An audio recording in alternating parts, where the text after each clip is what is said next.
जय हिंद साथियों, व्यू 90 के इस डिजिटल प्लेटफॉर्म पर आपका स्वागत है। मैं हूं फरज शकीब। 4 चरणों का लोकसभा चुनाव संपन्न हो चुका है और अगर हम बिहार की 40 सीटों की बात करें तो बिहार में 19 सीटों पर चुनाव हो चुके हैं। 21 सीटों पर चुनाव होना बाकी है। कल 5वें चरण का मतदान होना है और यहाँ भी 5 सीटों पर कल चुनाव हो जाएगा। लेकिन आज हम बात करेंगे काराकाट लोकसभा क्षेत्र की। काराकाट में 1 जून को चुनाव होना है, यानी अंतिम चरण में काराकाट में चुनाव होगा। और इस बार काराकाट में उपेंद्र कुशवाहा, जो राष्ट्रीय लोक मोर्चा के सुप्रीमो हैं, अध्यक्ष हैं, वो एनडीए की तरफ से प्रत्याशी हैं। राष्ट्रीय लोक मोर्चा एनडीए का घटक दल है और उपेंद्र कुशवाहा काराकाट की लोकसभा सीट से अपनी किस्मत आजमा रहे हैं। एक बार पहले भी वो इस सीट का प्रतिनिधित्व लोकसभा में कर चुके हैं और इंडिया गठबंधन की तरफ से, जिसको बिहार में महागठबंधन हम कहते हैं, उनकी ओर से राजाराम सिंह को सीपीआईएमएल के चुनाव चिन्ह पर प्रत्याशी घोषित किया गया है। इंडिया गठबंधन में सीट बंटवारे में माले को 3 सीटें दी गई हैं, जिसमें काराकाट है, नालंदा है और आरा की लोकसभा सीट है। तो काराकाट की सीट पर राजाराम सिंह को माले ने उम्मीदवार बनाया है उपेंद्र कुशवाहा के सामने। उपेंद्र कुशवाहा एक मंझे हुए नेता हैं, इसमें कहीं कोई संदेह नहीं है और कुशवाहा समाज पर उनकी अच्छी खासी पकड़ है।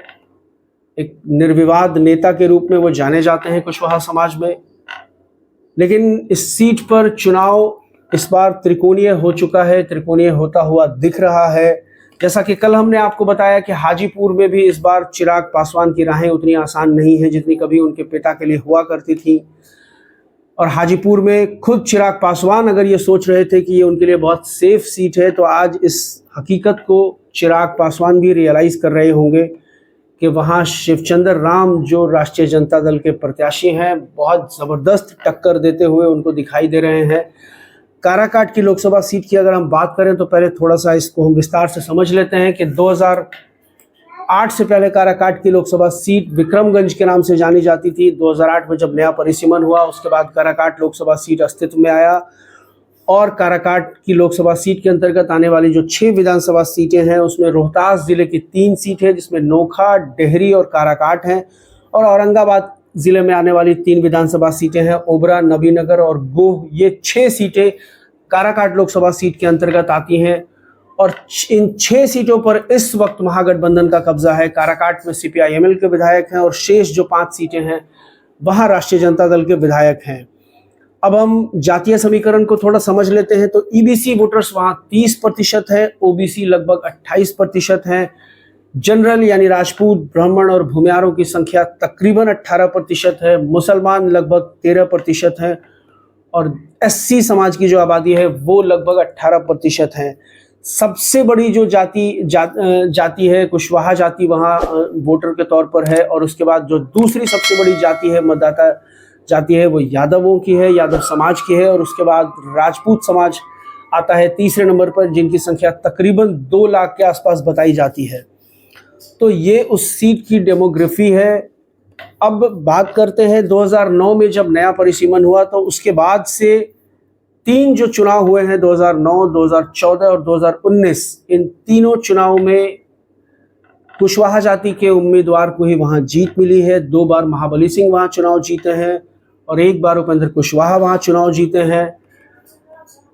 और इस बार जनता दल यूनाइटेड की तरफ से, वो इस 2019 के चुनाव में जनता दल यूनाइटेड की सीट पर महाबली सिंह ने चुनाव जीता था, वो भी कुशवाहा जाति से आते हैं।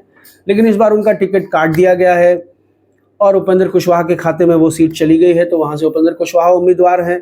राजाराम सिंह जो माले के उम्मीदवार हैं वो भी कुशवाहा जाति से आते हैं।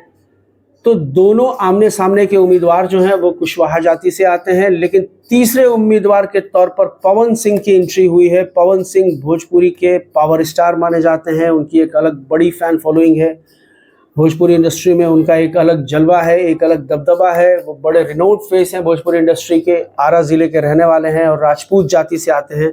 जैसा कि मैंने आपको बताया कि राजपूत समाज का वोट लगभग 2 लाख के आसपास काराकाट की लोकसभा सीट पर है।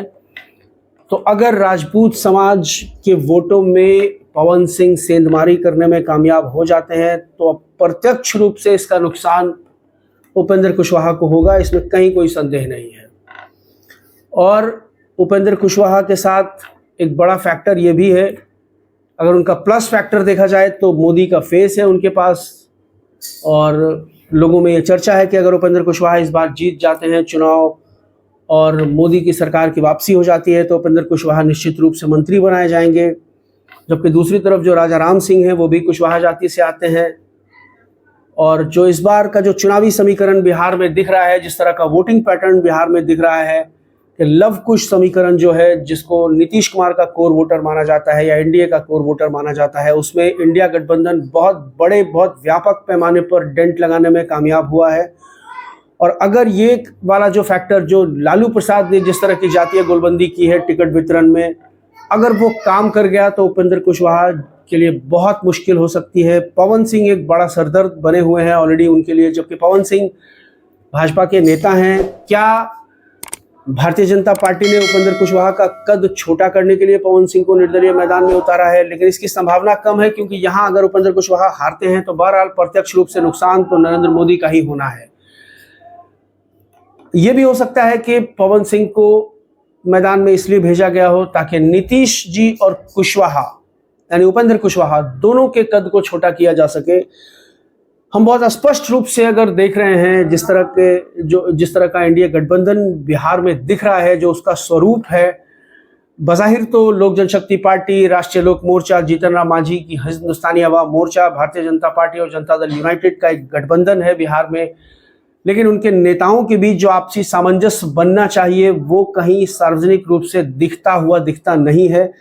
अभी विगत दिनों जो नरेंद्र मोदी जी का रोड शो हुआ है पटना में, उसमें हमने किस तरह से देखा है कि नीतीश कुमार को पॉलिटिकली छोटा करने की कोशिश की गई है। उनके हाथ में कमल का फूल पकड़ाया गया है, और उसके बाद जो नीतीश कुमार की जो बॉडी लैंग्वेज है उससे आप बहुत स्पष्ट रूप से अंदाजा लगा सकते हैं कि ये गठबंधन के अंदर एक और लठबंधन है, और जो दल है यानी नीतीश कुमार जो है वो भारतीय जनता पार्टी के साथ इस बार बहुत ज़्यादा कंफर्टेबल पोजीशन में नहीं है।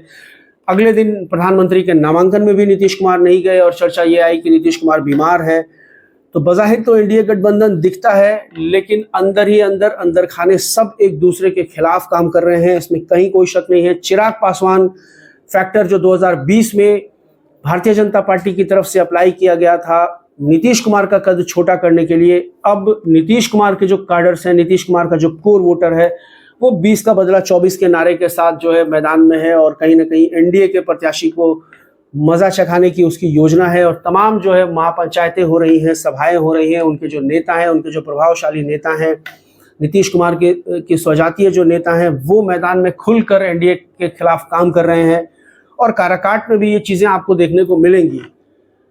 काराकाट में बहुत स्पष्ट रूप से ये देखने को मिल रहा है कि उपेंद्र कुशवाहा के खिलाफ, और अगर हम बात करें महाबली सिंह की, महाबली सिंह एक कद्दावर नेता हैं जनता दल यूनाइटेड के, वो सिटिंग सांसद थे, उनका टिकट वहां काट दिया गया है। तो क्या आप ये उम्मीद कर सकते हैं कि महाबली सिंह पूरी निष्ठा और ईमानदारी के साथ एनडीए गठबंधन के लिए यानी उपेंद्र कुशवाहा जी के लिए वहां काम कर रहे होंगे, और उपेंद्र कुशवाहा जी को भीतरघात का सामना नहीं करना पड़ेगा? दूसरी तरफ पवन सिंह भारतीय जनता पार्टी के नेता हैं, भारतीय जनता पार्टी ने कार्रवाई करने की बात तो कही है, लेकिन अभी तक कोई कार्रवाई उनके ऊपर नहीं की गई है। बल्कि खबर ये आ रही है कि भारतीय जनता पार्टी के कुछ नेता पवन सिंह के साथ खुले तौर पर प्रचार में जुटे हुए हैं, पवन सिंह के लिए प्रचार करते हुए देखे जा रहे हैं काराकाट लोकसभा क्षेत्र में। तो कुल मिलाकर अगर आप देखेंगे जातीय समीकरणों की अगर आप बात करेंगे तो कुशवाहा बाहुल्य इस इलाके में यादवों का और मुसलमानों का एक बड़ा प्रभाव है। निर्णायक भूमिका में ये लोग हैं, ये मतदाता हैं जो राजपूत माफ़ कीजिएगा, जो राजा राम सिंह के पक्ष में इंटैक्ट आपको दिखेंगे।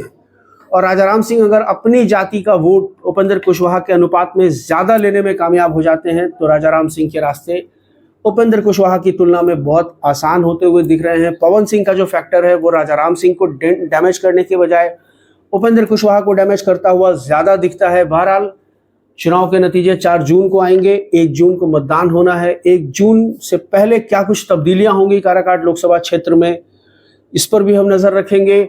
और जब वोटिंग के दिन फिर हम एक बार शाम को आपसे बात करेंगे, यानी 1 जून को हम फिर इस विषय पर आपसे बात करेंगे कि आज काराकाट में क्या कुछ हुआ है और किस अंदाज में मतदाताओं ने जनमत तैयार किया है और किसके पक्ष में काराकाट की लोकसभा सीट इस बार जाती हुई दिख रही है। फिलहाल हमें इजाज़त दीजिए और मेरी एक अपील आपसे कि मेरे इस YouTube चैनल को सब्सक्राइब कीजिए, कमेंट सेक्शन में मुझे अपनी प्रतिक्रियाएं दीजिए, अपना सुझाव दीजिए और मुझे नैतिक सहयोग कीजिए। बहुत बहुत धन्यवाद।